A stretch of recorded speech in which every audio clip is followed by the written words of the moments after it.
एकनाथ शिंदे के जूते उठाने की फुर्सत नहीं है, उसको दादा भूसे के बाल साफ करने के लिए फुर्सत नहीं। जो आदमी इतनी चापलूसी करे उसके बावजूद भी शहर में पानी तरक्की के नाम पर जीरो है, तो ऐसे झूठे मक्कार और विकास को आप लोग क्या फिर से चुनकर लाना पसंद करेंगे क्या? और ना यूनुस ईसा खानूदा कभी 5 साल सियासी मैदान में कभी कदम नहीं रखे, लेकिन अब इलेक्शन आ गया है, दोनों में मांडवली हो गई है।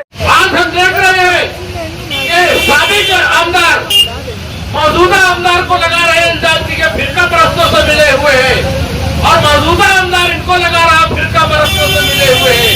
लेकिन मालेगांव शहर की आवाम ने देखा है कि ये दोनों फिरका परस्तों से मिले हुए हैं। एक बार एक चांस अबू आसिम आजमी साहब को दीजिए। शान हिंद पड़ी हुई खातिर है, पड़ी है, समझता है, लीडर है, निहाल अहमद का खून है उसके अंदर। न कभी निहाल अहमद फिरका परस्तों से डरे, और न कभी अबू आसिम आजमी साहब फिरका परस्तों से डरे, और न अखिलेश यादव साहब डरे, और न ही शान हिंद मोहतरमा फिरका परस्तों से डरे। चाहे नरसी का मसला हो, चाहे लाडली बहना का मसला हो, चाहे जो भी मसला हो, शान हिंद ने हमेशा फिरका परस्तों का मुंहतोड़ जवाब दिया है और आपके साना बसाना में खड़े रही है। अभी पिछले ही टाइम देखे होंगे आपने, जब बैंक में केवाईसी का मसला आया तो शान हिंद ने जाकर बैंकों में अभिश्रान को डांटा फटकारा।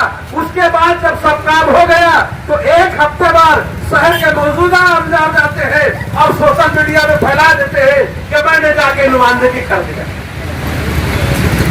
क्या आप लोगों ने इसलिए उनको चुनिए बोला कि जब सब काम हो जाए उसके बाद तुम सिर्फ खाना पूरी करने के लिए जाओ? मैं एक बात कहना चाहता हूं मेरे नौजवानों से, मेरे दोस्तों से, मेरे बुजुर्गों से, कि अगर आप चाहते हो कि शहर की तरक्की हो, आपका विकास हो, आपके बच्चों का मुस्तकबिल हो, तो आपको सोच समझकर वोट देना पड़ेगा।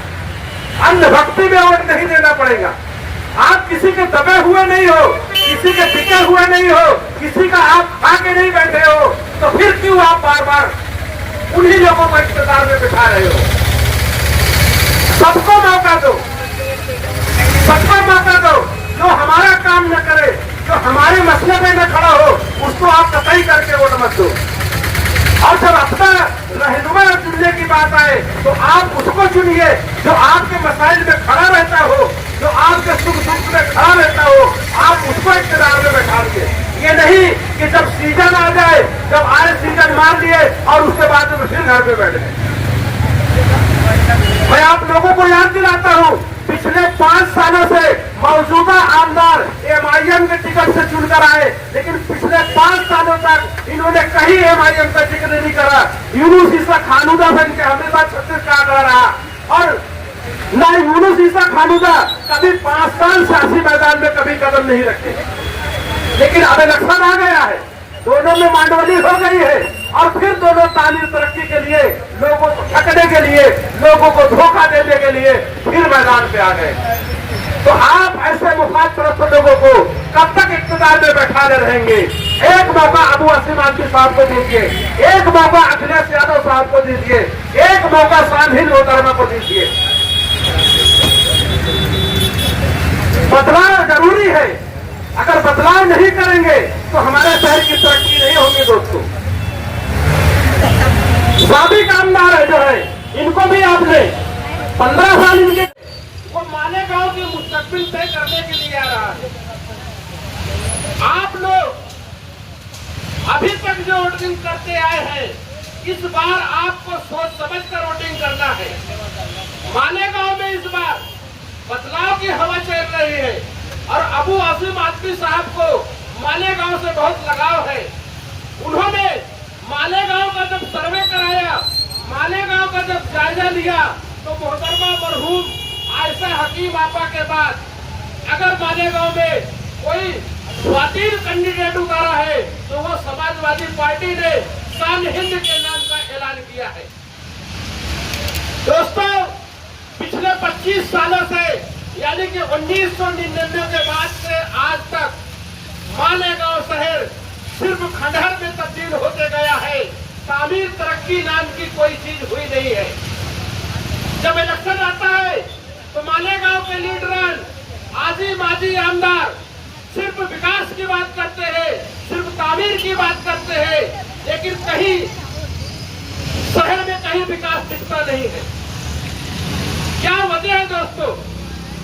15 साल मालेगांव की आवाम ने शेख रशीद खानुदास को इख्तियार में दिया, 10 साल मौजूदा आमदार मालेगांव के रहे और इन्हीं के दोनों के बीच में मालेगांव की कारपोरेशन भी घूमती रही। लेकिन क्या आप लोगों से, इनके कामों से क्या आप लोग मुतमईन हैं? कब तक आप लोग इनके बहकावों में, इनके भाषण में, इनके मजहबी चोले में बहक कर आप इनको इख्तियार में देते रहेंगे? दोस्तों, अगर आप लोग चाहते हो कि मालेगांव में तामीर तरक्की हो तो आपको इख्तियार बदलना पड़ेगा।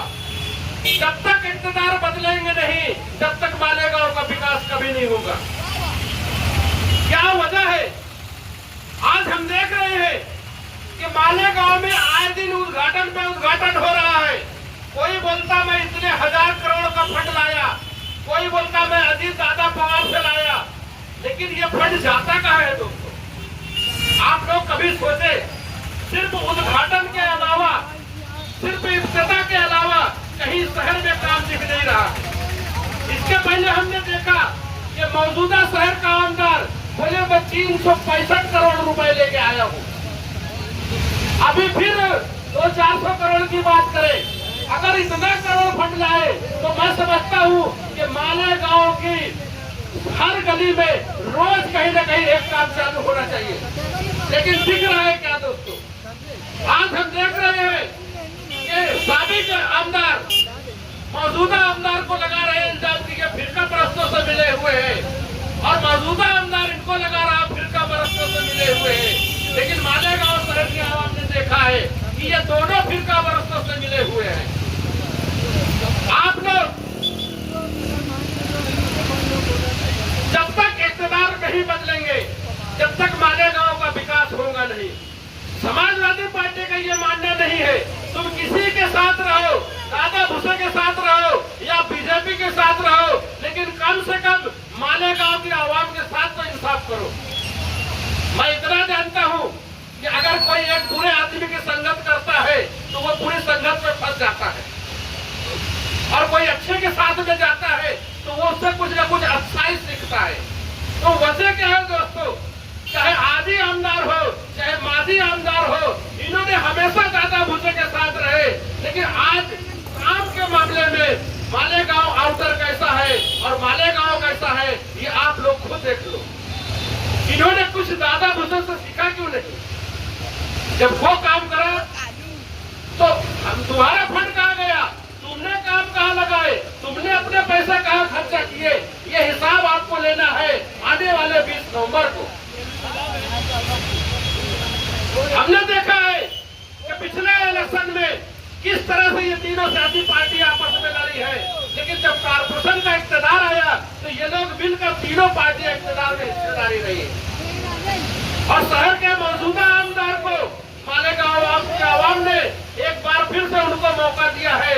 उनके मजहबी चोले में बहकाव में आकर उनको एक बार मौका दिया है। लेकिन मैं आप लोगों से पूछना चाहता हूं दोस्तों, आप लोग सोशल मीडिया में देखते आ रहे हैं, आज का जो मौजूदा आमदार है, मैं समझता कि झूठ बोलने में ये नरेंद्र मोदी का रिकॉर्ड तोड़ दिया। और झूठ भी कहां से बोला जा रहा है? मस्जिद से बोला जा रहा है, मस्जिद के मेंबर से बोला जा रहा है। और सोशल मीडिया में दूध का दूध और पानी का पानी हो रहा है।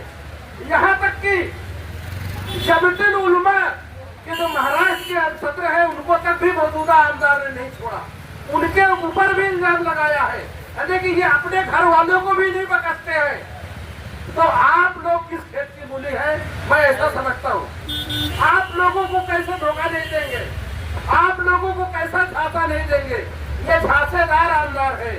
आप लोग अगर चाहते हो कि तामीर तरक्की हो शहर की तो आपको इख्तियार बदलना पड़ेगा।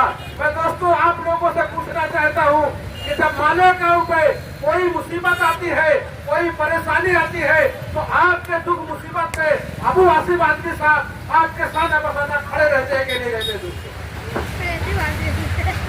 विधानसभा में मौजूदा आमदार भी बैठा हुआ है, लेकिन जब पावर का मसला आया, पावर के बोलने की बात आई है तो मान्य गांव के अबू आसिफ आदमी साहब बोल रहे हैं, रईस शेख साहब बोल रहे हैं, और यहाँ के मौजूदा आमदार बेसर्म की जैसे बने हुए टकटकी लगा के देख रहे हैं। आप क्या उनको इसलिए मैं वहां पर भेजा है